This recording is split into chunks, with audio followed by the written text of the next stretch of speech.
So, guys, a South African mercenary has taken time to explain to the Nigerian government how they can go about in tackling this Boko Haram issue. Everybody knows, you and I know that in 2014, when Boko Haram started, the then President Goodluck Jonathan had to employ the services of mercenaries. And from what we understand, they were actually making progress, because at that time, Boko Haram was now in their back foot. They were running for their lives before what happened. And the progress they made was truncated. Let's listen to this South African mercenary, and you hear the advice. He's giving advice to the government on ways they can tackle this Boko Haram issues. Let's listen, then we'll analyze it. At the end of the day, we'll give our comments and suggestions on what we think about what the guy is saying.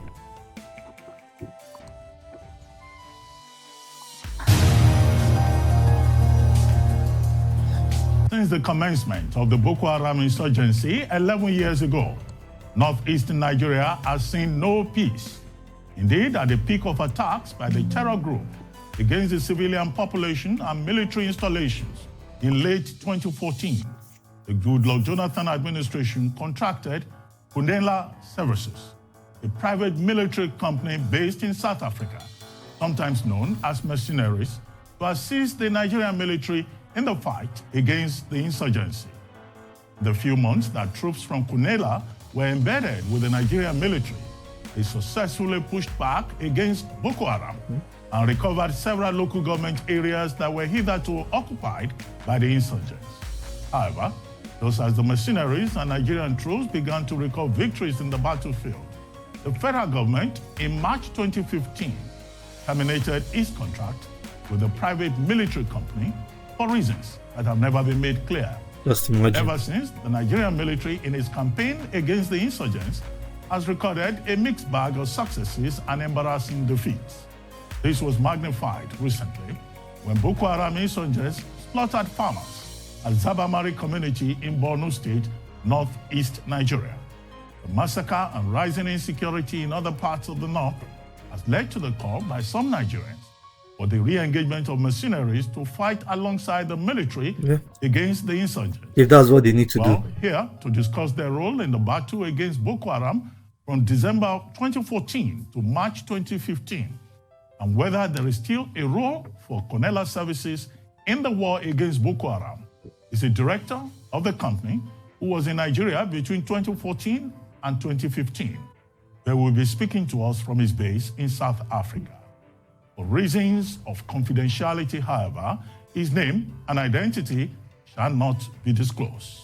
Thank you, sir, for agreeing to do this interview with Arise News Channel.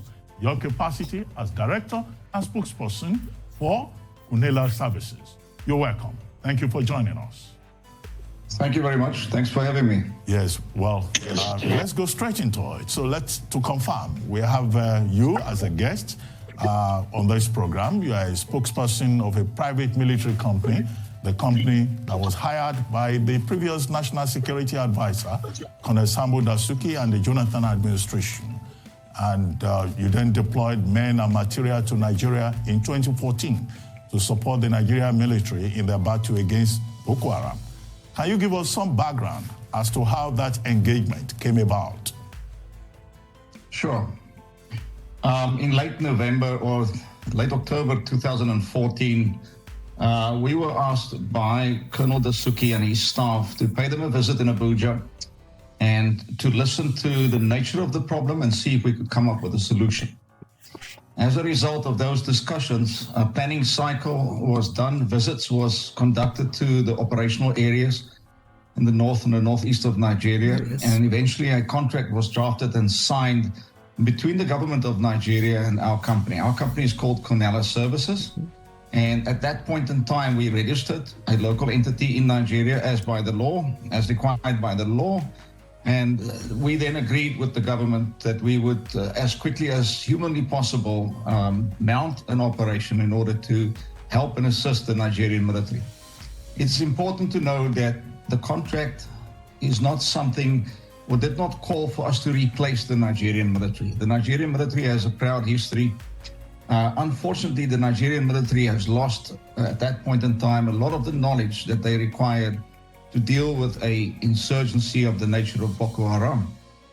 The Nigerian military is trained and constituted and equipped in a conventional manner. It is designed to meet and match another army of the same size and the same type. It is poorly put together and poorly constituted and poorly organized in terms of an insurgency. Our strength lies in our ability and our knowledge to counter a insurgency such as the one that Boko Haram has brought upon Nigeria. Therefore, we were contracted. That was the background to that.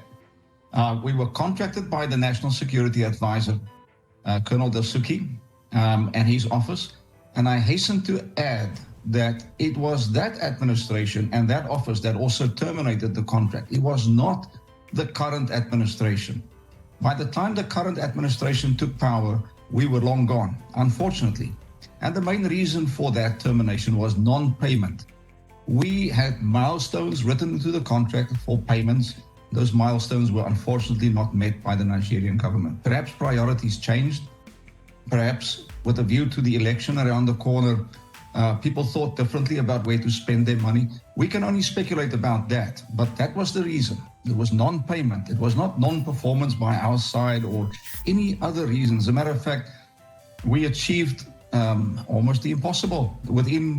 Within a month of our operations, for the first time in 3 years, two major cities that was in the hands of Boko Haram, Bama and Warsaw, was back in the hands of the security forces.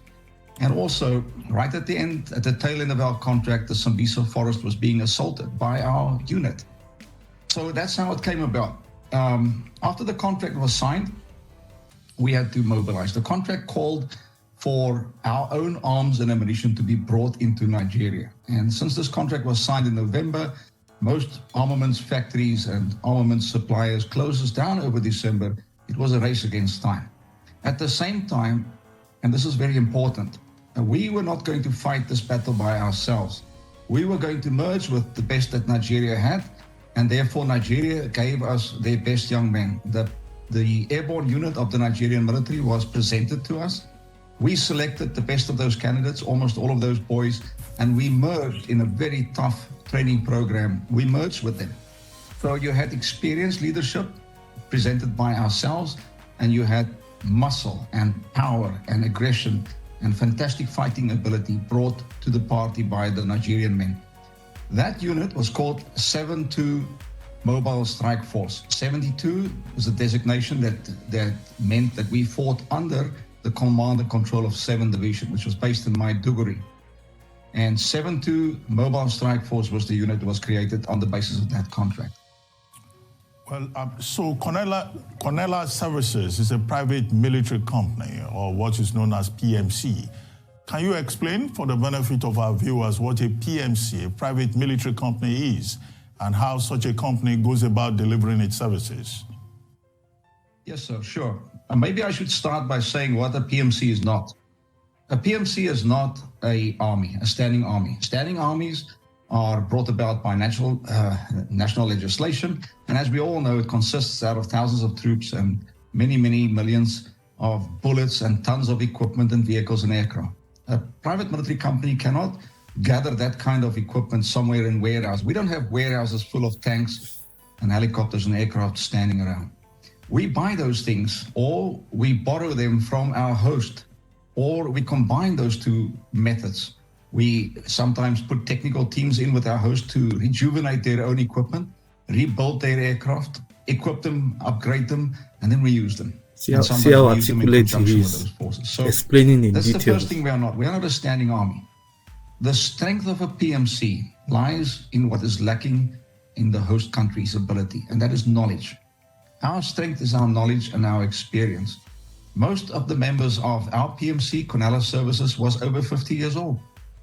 With 50 years comes perhaps a little bit of slowness on the physical side. As a matter of fact, conditions in Nigeria at the beginning were so strenuous that one of our men lost his life.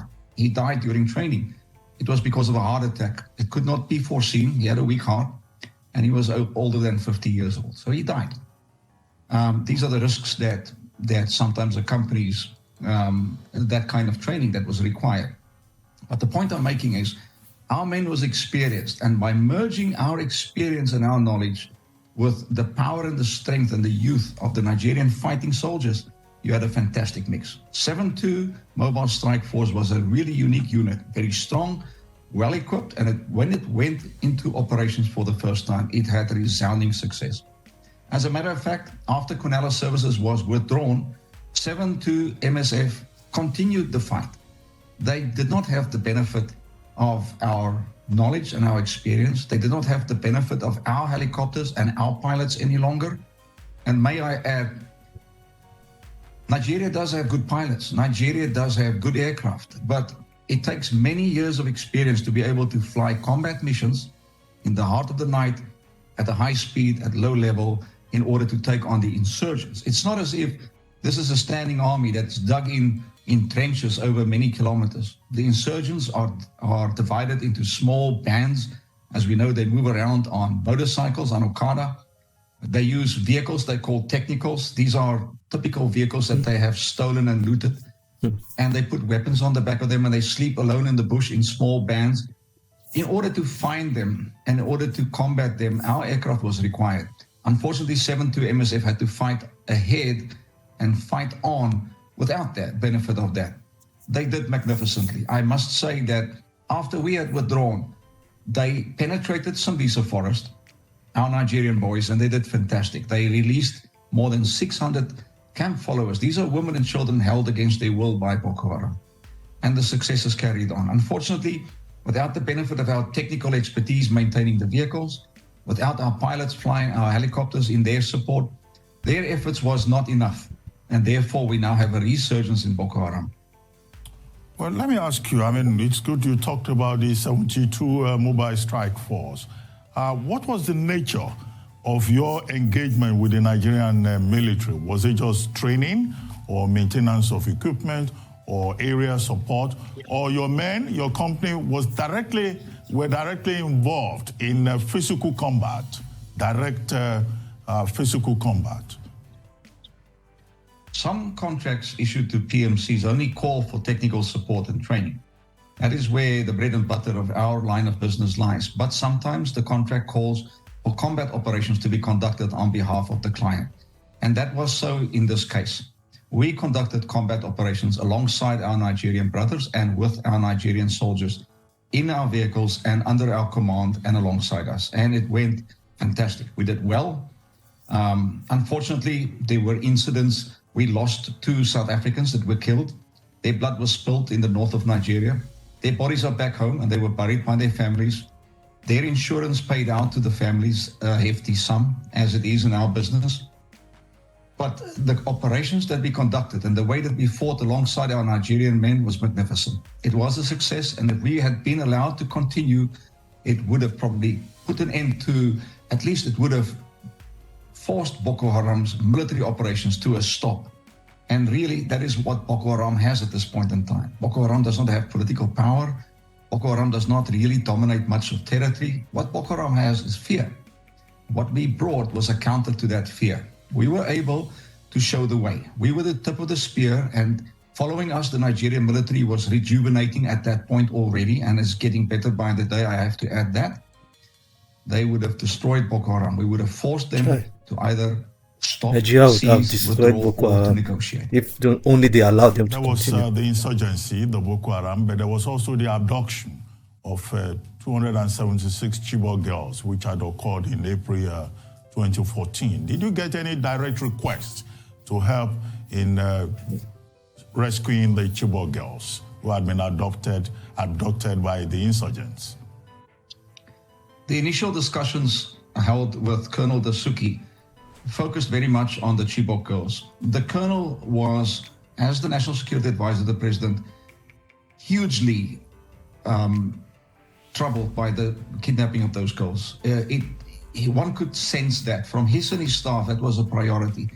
They were at a loss to determine where these girls were, and that's nobody's to blame for that, because the girls were already by then divided up. By the end of 2014, the largest group of girls that we could find with our aircraft at night from the air was 12. They were held in a house outside Warsaw, if I recall correctly. They were made to work in the fields in the daytime, and they were brought back to the house under guard at night. The girls were scattered. Some of them had been taken outside of Nigeria by then. So unfortunately, yes, a lot of the discussion was around, and a lot of our tactics and our equipment was designed to raid locations where these girls were being held. Just as special forces all over the world, we know how to arrive on a target in the quiet of night without making a noise. We descend with what's called fast ropes from helicopters, or we land and we walk in, whatever is required. We use night vision equipment. These are special sights that we put on our weapons that enable the weapon to be fired at night. We wear binocular or monocular night vision equipment on our helmets that allows us to see at night. And then we train. And we trained our Nigerian boys in the beginning as in those same tactics in order to raid the location and free the people inside, rush them several kilometers away, put them in helicopters and fly them home. Unfortunately, that opportunity never arose. Our focus changed, our mission changed, and it was in direct opposition of Boko Haram, where they were deployed against the Nigerian armed forces. Well, let me ask you, you've talked about the 72 Mobile Strike Force and the efforts of the young Nigerian soldiers that you trained. But what was the, if you were to assess, what was the quality of the level of engagement with the Nigerian military beyond your interaction with the then National Security Advisor? Did you get the support that you needed, or you had the sense of resistance from Nigerian generals, military leaders? I would like to take you back in time to the mid-90s when I fought alongside Nigerian soldiers for the first time in Sierra Leone. Nigeria formed the bulk of the ECOMOG forces there. Nigeria was largely responsible for freeing Sierra Leone from the clutches of the insurgency at that time. And the Nigerian armed forces was eventually led by a Nigerian general, General Maxwell Kirby, a very brave man. As a battalion commander, he led the release of Freetown. He was badly wounded, and South African doctors treated him. And a relationship began then that stood the test of time.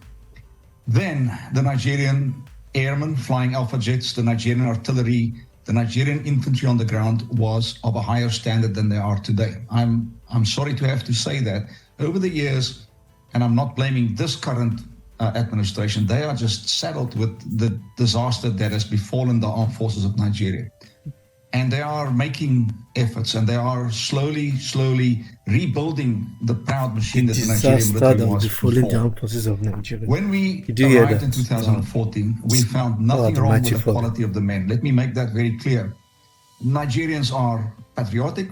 Nigerians are fantastic soldiers, physically very capable, and they were willing to learn. There was a fantastic relationship between ourselves and the men at ground level, and also the support we got from the Army and from the Air Force was brilliant. We even had support from the Navy. Funny enough, we needed a specific kind of weapon. It's a weapon that's common on ships. It's not so common on land, and the then Chief of Naval Staff actually made that available. So in the beginning, everybody pitched in. There was a concerted collaboration between everybody. Concerted collaboration. However, at some point in early 2015, one could sense the priorities, mainly on NSA's side, was changing. We'd already proven by then. We were already deployed in Maiduguri. We'd already done the first operations. We had already proven that this was a winning recipe. By flying our helicopters at night, by swiftly moving from one point to another point, by maneuvering directly against Boko Haram after gathering good intelligence, we were showing success. Priorities had been changing. Politics, unfortunately, overcame military operations. And as any good soldier will tell you, that's normally where military operations will suffer, is when politics become more important. I believe that is what happened in the end. It had nothing to do with the quality of the men or the collaboration. Even to this day, I have many friends among the Nigerian armed forces, and I respect them, and I will fight alongside them any time of the day or the night. Politics, unfortunately, at that time, what it means is that was what stopped if companies are available, should Nigeria require their services again? You've talked about money, you've talked about changing priorities, non-payment of monetary commitments.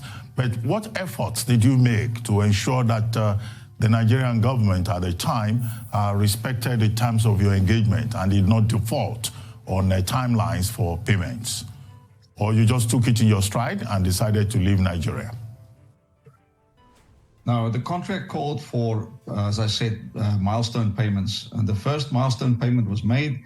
The second milestone, if I remember correctly, the contract called for 6 milestone payments. It was a relatively short-term contract, only 6 months. The first milestone payment, which was a big one, was paid. The second one was about 3/4 paid. And then we received cash on 2 occasions. And I believe that is because the CBN at that point in time stopped honoring the instructions from the NSA's office to pay us. I'm speaking under correction here. I may be incorrect, but that was where the payments stopped. So we carried on. We stayed in country for about 3.5 to 4 months in total. We did conduct all of our operations. And remember, operations is not just the time where you fight, where you shoot. Operations is also training. Yes. Operations is also getting all the logistics in place. Training, logistics, part of operations, arms yes. into Nigeria in order to make the actual land war possible. We brought vehicles from South Africa. We brought bullets from Eastern Europe. We brought weapons from all over. We had to do that, and we brought really good stuff in. Nigeria is proudly possessing some unique equipment now that we brought in that did not exist in the inventory before. However, as I said, 4 months was not enough. And because the money stopped, eventually we effected the terms of the contract, and we suspended the contract. Negotiations followed. They were tough, and unfortunately, we were not in a winning position. The NSA's office held all the cards. So we lost that argument, and eventually we had to withdraw. Well, since your disengagement, has the Nigerian government, there was change of government in Nigeria in 2015. Mm-hmm. So the new government that came in, has there been any attempt on the part of the new government, the Buhari administration, to re-engage or to reach out to your company? No. And I respect that. No. President Buhari was very clear when he took power. One of the things that he said he's going to do is rebuild the military. He understood, and his general staff all understood, that the military was not what it used to be. Like I said, I referred to 1995 when I first worked with Nigerian soldiers. The army at that time and the army of 2014 was unfortunately not the same organization. So they decided to do it themselves. They decided to rebuild their military, and they decided to take the fight to Boko Haram without the help from an outside company. And nobody can blame them. For a national government to have to admit that they need the help of outsiders, it's a tough cookie to swallow. And I completely can understand that. I do wish, though, that we had a chance to sit down with the current administration and explore different ways where we could help them. We don't have to be at the forefront of the battle.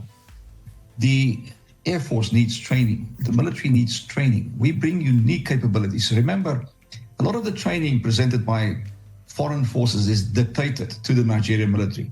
The Americans and the British will send a training team here, and they will say to the Nigerian military, this is what we are going to teach you, and that's it. You have to accept it. Our approach is different. We study the problem. We then design a training program that addresses the problem. Yes. And we have our customer, our client, sign off on that training program, and then we swing into action. That's it. So yes, that's the best approach. I regret the fact that we have not had the chance to engage with the Buhari administration in a meaningful manner. There is value that we can add. But I also respect a national sovereign government's position on that.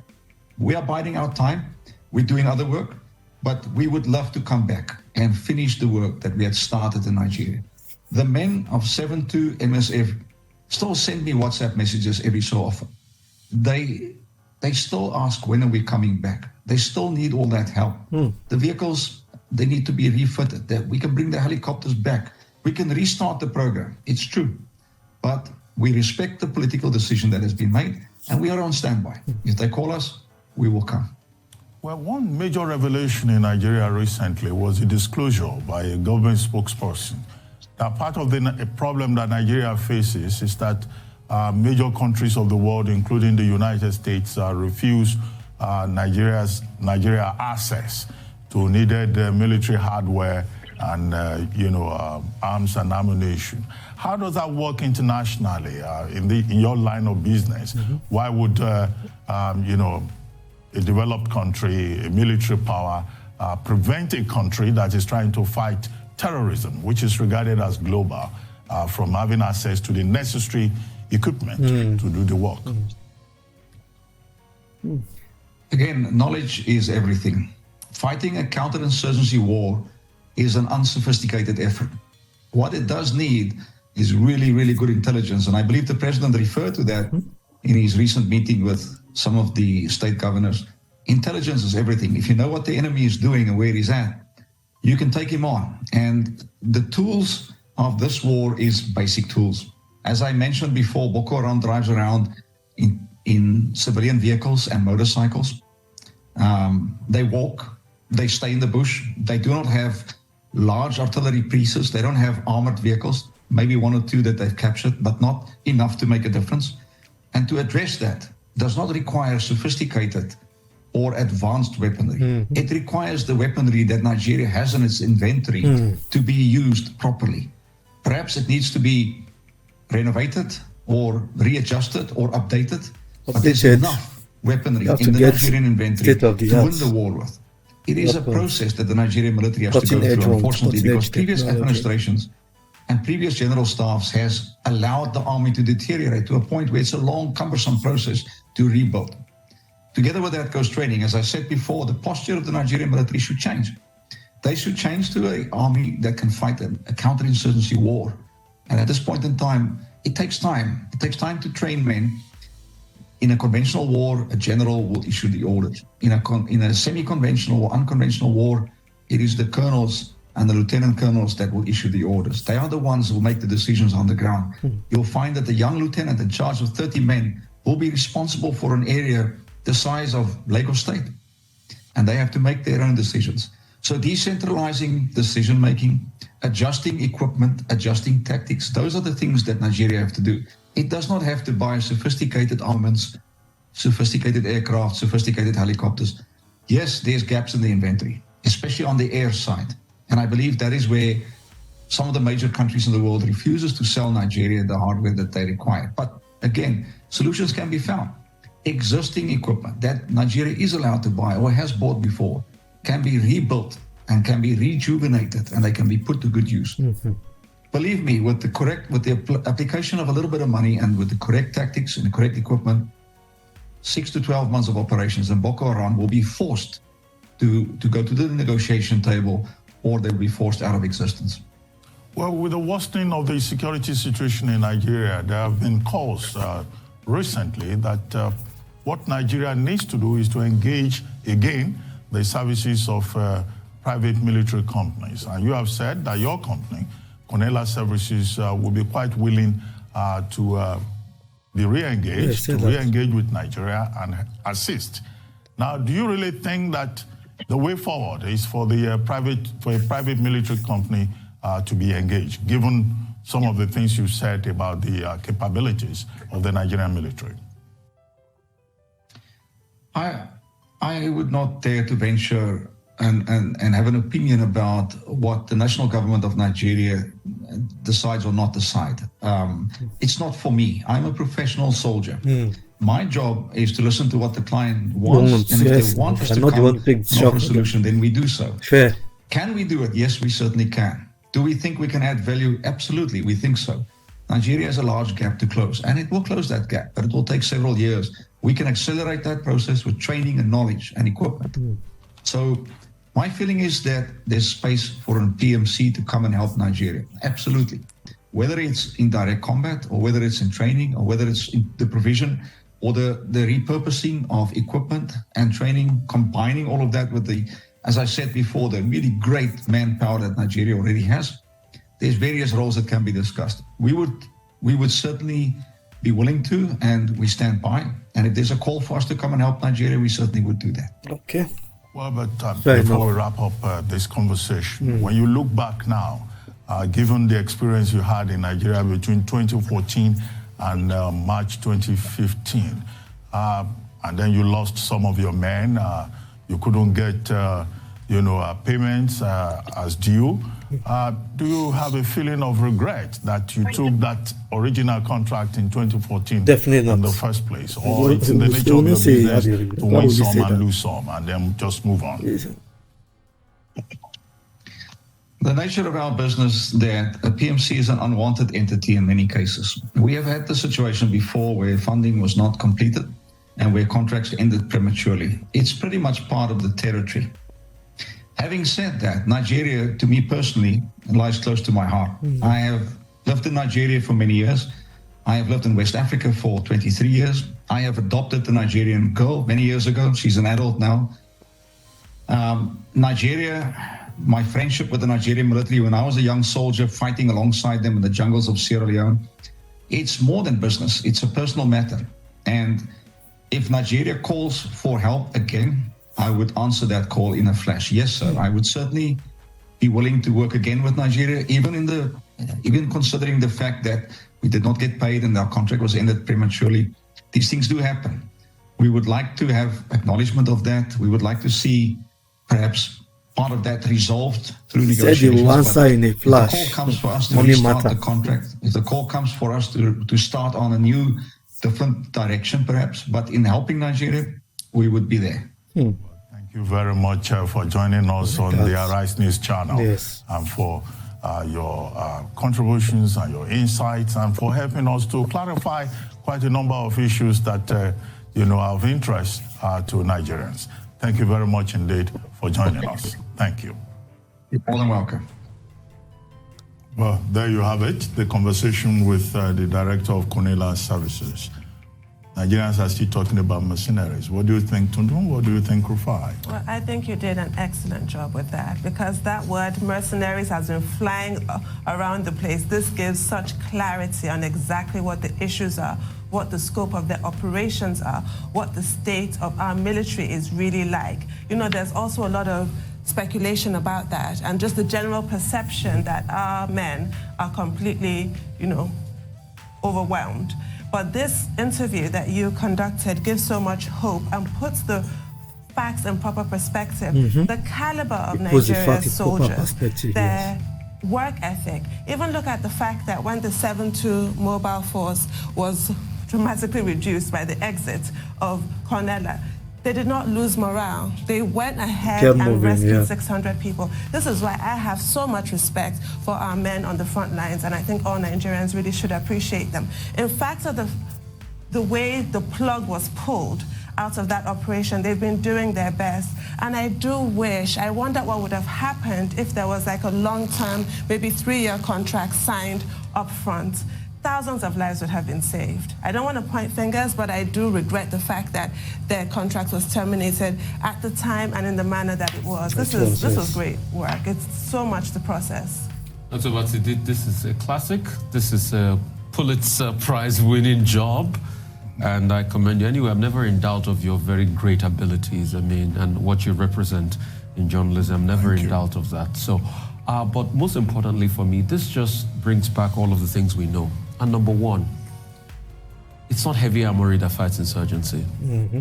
The little armory you have and how you can use it. For me, this was typified when the Chadians came to chase Boko Haram off the borders. They didn't use heavy armory. I'm not even sure they had planes and all of that.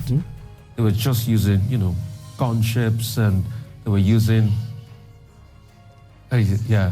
so they were just using, normal weapons, very good, solid team on ground that was pushing them backwards, and that was all they were doing. And they pushed them backwards, and they had good leadership to lead the pack. And that was what the company brought in there.